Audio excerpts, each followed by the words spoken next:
আসেনি? আপনাদের ये आरालिया नहीं।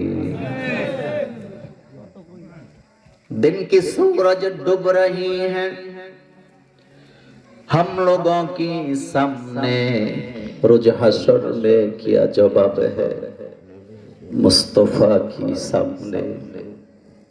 আমার চোখের সামনে আমার ছেলে মেয়ে ইসলাম মানে না, আমার চোখের সামনে সমাজের লোকেরা ইসলাম মানে না, আমার কোনো পেরেশানি নেই।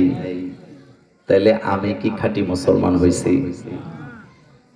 আমার কলেজার ভাইয়েরা, ওয়াজ শুনতে আইছি, আমরা ওয়াজ করাইতেছি, দানও করছি ঠিক, বয়স 40-50 বছর হয়ে গেছে, এখনো তো ভাইয়ের সাথে বাচ্চিদাদের সাথে পাশের বাড়ির সাথে বাড়ির সীমানার ঝামেলাটাই মিটাইতে পারি নাই। জোর কইরা এক হাত দেড় হাত দখল কইরা রাখছে এমন মুসল্লি, এমন মুসলমান আমাদের মুরাদনগরে না। তবে আপনাদের এই গ্রামে এই ঝামেলা নাই। কথা কি বলবো? কথা কি বলবো? বলার জন্যই তো আনছেন। 10টা মসজিদ বানাইছেন, আমার দিকে তাকান, দাওয়াত দিয়েন না, না দিলে নাই, কথা শুনেন। 10টা মসজিদ বানাইছেন, 20টা মাদ্রাসা বানাইছেন, 14 বার উমরা করছেন, হজ করছেন, কিন্তু ভাইয়ের হক মারছেন, বোনের হক মারছেন, পাড়া প্রতিবেশীর হক মারছেন। ফতুয়া আমি দেব না, আপনাদের কাছে জানতে চাই এই লোক আসামি হবে কার দরবারে? আপনি এখন দাপট আছে না, আপনি দাপটে আপনি সীমানা 2 হাত আরেকজনের ভিতরে ঢুকায় রাখছেন, আমিন 5 বাড়াইয়া মাপছে, কিন্তু আপনি পাত্তা দেন নাই। কথা কি বুঝেন? এরকম আছে না? আমি মোল্লা নাজিম আপনাকে এখানে ফতুয়া দিয়ে গেলাম, এখন ওরে দুর্বল পাইয়া আপনি দখল করে রাখছেন, কিন্তু হাসরের মাঠে তার পেছনে ঘুরতে হবে ততক্ষণ সে ইচ্ছা কইরা মাপ করে না, যতক্ষণ সে যদি মাপ না করে আল্লাহর জাতের কসম আল্লাহ নিজেও আপনাকে ক্ষমা করবে না।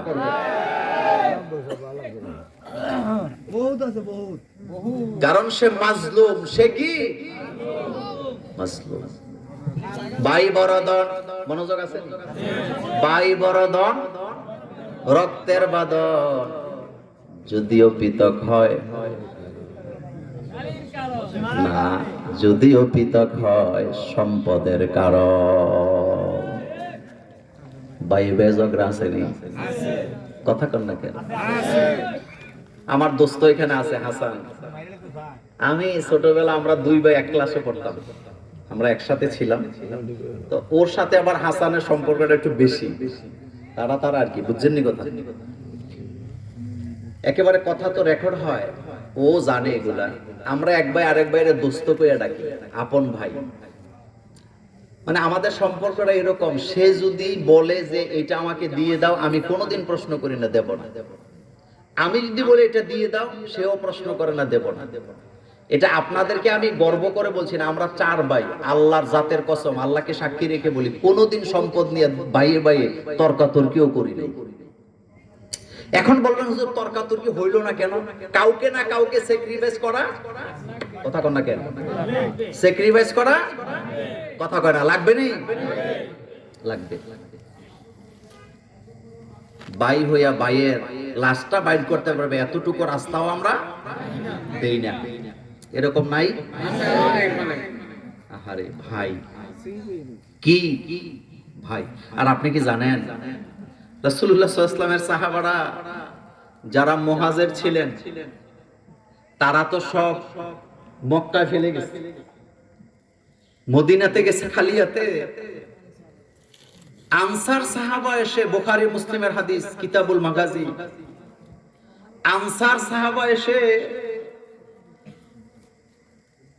মুহাজির সাহাবাকে যারা হিজরত করে গেছে তাদেরকে বলতেছে ভাই, একজনকে বলতেছে ভাই তুমি তো হিজরত করে মক্কা থেকে মদিনায় আসছো ইসলামের জন্য, তোমার তো স্ত্রী নাই, বাড়ি নাই, ঘর নাই, কিন্তু আমার 2টা স্ত্রী আছে। মনোযোগ আছে নি? এদিকে তাকান, কয়টা স্ত্রী আছে? আমি রাতের বেলা স্ত্রী নিয়ে ঘুমাই, আমি আমার স্ত্রী থেকে খেদমত নেই, কিন্তু তুমিও আল্লাহর জন্য হিজরত করে মদিনায় আসছো, তোমার কোনো স্ত্রী নাই, আমার কাছে এটা ভালো লাগে না। আমার দুইটা স্ত্রী তোমার চোখের সামনে হাজির করব, তুমি দেখবা তোমার কোন স্ত্রীটা ভালো লাগে, যেটাকে পছন্দ করবা আমি তারে তালাক দিয়ে দেব। এরপরে তুমি আমার ওই তালাকপ্রাপ্তা স্ত্রীকে বিয়ে করবা, এরপরেও তুমি আমার ভাই, তুমি স্ত্রী ছাড়া থাকো, আমি সেটা বরদাস্ত করতে পারবো না। আল্লাহু আকবার। ভাতৃত্ব কাকে বলে? ভাতৃত্ব কাকে বলে? এখন আমাদের দেশে বুদ্ধিজীবীরা কব নিজের বউ দিয়ালে আরেকজনকে, এখানে বউ দেওয়া বুঝাইছে না হৃদয়ের ভালোবাসা বুঝাইছে? একজন মুসলমান ভাই আরেকজনের কে কতটা ভালোবাসা লাগবে এটা বুঝাইছে। হযরত সিদ্দিক আকবর আবু বকর রাদিয়াল্লাহু তাআলা আনহুর কাছে একজন এসে বলতেছে, আবু বকর, মক্কা থেকে মদিনায় আসছো, তোমার তো দোকান নাই, আমার দুইটা দোকান। কয়টা? আসো বাজারে, আমি তোমাকে দুইটা দোকান, একটা আমি তোমাকে দিয়ে দিব। হযরত আবু বকর সিদ্দিক মুস্কি হাসি দিয়ে বলেন, তো হবে না, শুধু বাজারটা কোন দিকে দেখায়া দাও, আমি নিজেই ব্যবসা করে খাবো। এখানে দোকান দেওয়া বুঝাইছে না ভালোবাসা বুঝাইছে? তো কোথায় মক্কা, কোথায় মদিনা? মক্কা থেকে মদিনা গেছে মুসলিম ভাইয়ের জন্য। কি ভাই? ধর্মীয় ভাই মুসলিম ভাইয়ের জন্য নিজের স্ত্রীকে দিয়ে দিতে রাজি, তালাক দিয়া নিজের দোকান দিয়ে দিতে রাজি। আর আমি আর আপনি নিজের আপন ভাইয়ের হকটা যেটা বাপের কাছ থেকে পাবে সেটাও দিতে চাই না। কোন জাতের মুসলমান আপনি? আপনি কোন জাতের মুসলমান? আমার কলেজার ভাইয়েরা, খবরদার কারো হক মারবেন না, কোনো কিছু লোভ করবেন না। আল্লাহ পাক বলছেন, আলহাকুমুত তাকাসুর হাত্তা যুরতুমুল মাকাবির। তোমাদের কি হলো? সম্পদের পিছে দৌড়াইতেছো, ততক্ষণ কবরে চলে যাও না যতক্ষণ। একটা কথা বলে দিয়ে যাই, ছেলে মেয়ের জন্য যত সম্পদ রেখে যাবে তাদের মধ্যে তত বেশি ঝামেলা হবে। যত সম্পদ কম রেখে যাবেন কোনো ঝামেলা হবে না, মিলেমিশে তারা থাকবে। ঝামেলার মূলে কি? কথা কর না। মরে যাবে কয়দিন পরে, কিন্তু সম্পদের লোভ না। যত বুঝান লাভ হবে না। মসজিদে হুজুররা কালেকশন করে, মসজিদের চাটাই নাই, এটা নাই, সেটা নাই, উনি যে বাঁকা হয়ে বসে রয়েছে হুজুরের দিকেও তাকায় না।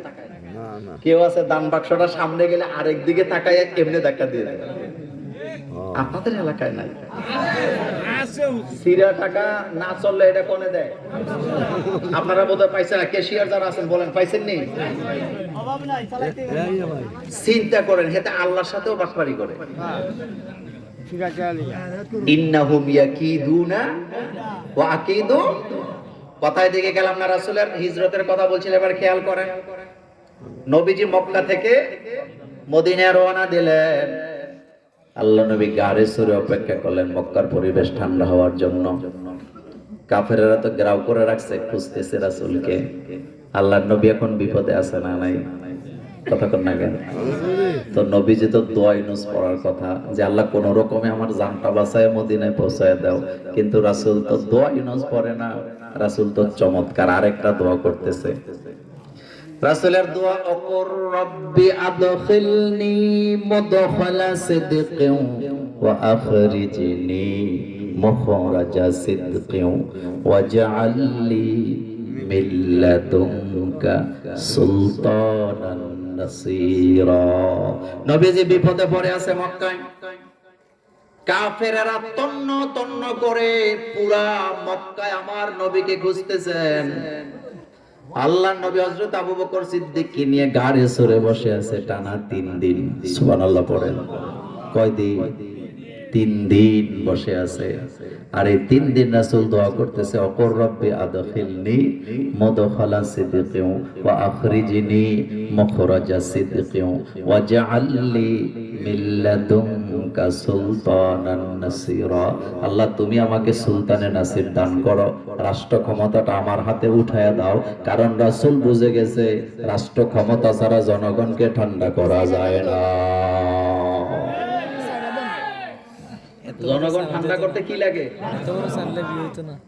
রাসূল বলছে ওয়াজআলনি মিল্লাদুনকা সুলতানা নাসির। আল্লাহ তুমি আমার